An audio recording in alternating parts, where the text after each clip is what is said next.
Shut off the lights, expose this stone to ultraviolet radiation, and it glows blood red. It is a physical anomaly that feels entirely supernatural. In the light, it is a flawless 45.52 carat blue diamond. It is roughly the size of a walnut and holds an estimated valuation of $250 million. But for 3 centuries, a dark reputation has followed it. The legend dictates that anyone who possesses this gemstone is guaranteed to lose their fortune, their sanity, or their life. To figure out if this is an ancient hex or simply a chain of brutal coincidences, we have to conduct a forensic autopsy on its trail of victims. The myth begins in 17th century India, where the diamond was allegedly embedded in the forehead or the eye of a sacred Hindu idol. A French merchant named Jean-Baptiste Tavernier supposedly pried the gemstone from the statue, committing an ultimate act of sacrilege. For his crime, the story claims Tavernier was met with a gruesome punishment, tracked down during his travels and torn apart by wild dogs. Whether literal or exaggerated, this violent origin story established a bloody pattern.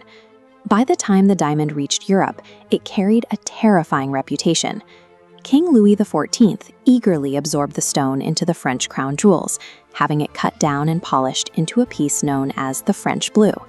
Soon after, the king died in agonizing pain from gangrene, and nearly all of his legitimate children failed to survive past childhood. The gemstone passed down the royal line for decades, eventually resting in the possession of King Louis XVI and Queen Marie Antoinette. Their reign met a brutal climax during the French Revolution. Both monarchs were publicly executed, linking the diamond to absolute political and personal ruin. The complete annihilation of the French royal family gave superstitious minds all the historical evidence they needed to believe the stone carried a lethal payload. After disappearing in the Revolution and briefly resurfacing with English royalty, the recut stone arrived in Gilded Age America. It was purchased by a wildly wealthy heiress named Evelyn Walsh McLean. McLean treated the legend as a joke. She threw lavish parties, flaunted the gem in public, and strapped it to her dog's collar for entertainment. Then the tragedies began. Her 9-year-old son was struck and killed in a horrific automobile accident. Years later, her 25-year-old daughter suffered a fatal drug overdose. The family's vast media empire collapsed into bankruptcy, and her husband ended his days institutionalized in a mental hospital. This surgical, multi-generational destruction of the McLean family made the curse nearly impossible to dismiss in the public eye.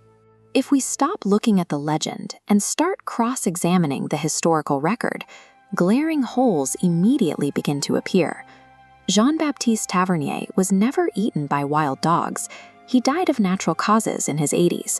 And Marie Antoinette almost certainly never wore the diamond, as it was kept as a ceremonial piece of state insignia. Mapping owner lifespans against standard historical mortality rates reveals that early death was a statistical reality for everyone. The curse is built entirely on confirmation bias. We highlight only the gruesome tragedies and financial ruins, while actively ignoring the long, normal lives of other owners. You can engineer a disastrous history of doom for any antique object if you simply cherry-pick every bad thing that happens to its owners over the span of 300 years. The modern version of the curse was largely assembled by sensationalist journalists in the late 1800s, who stitched together unrelated historical events to sell newspapers. But the true mastermind behind the myth was jeweler Pierre Cartier, who actively weaponized these rumors in 1910. Cartier knew that Evelyn Walsh McLean was obsessed with objects that carried bad luck, so he embellished the story of the Hindu idol and the wild dogs, perfectly tailoring a psychological trap to make the diamond irresistible to her. The curse originated entirely from human greed, a calculated marketing ploy designed to artificially inflate the price tag of a rare rock. The chain of tragedy finally stopped when a subsequent owner, jeweler Harry Winston, purchased the stone and refused to sell it for profit. Instead, he broke the cycle in the most anticlimactic way possible. He donated it to the United States government, shipping it to Washington, D.C. in a plain cardboard box via regular registered mail. Today, the Hope Diamond sits safely locked behind bulletproof glass at the Smithsonian Institution, permanently removed from the cycle of private commerce.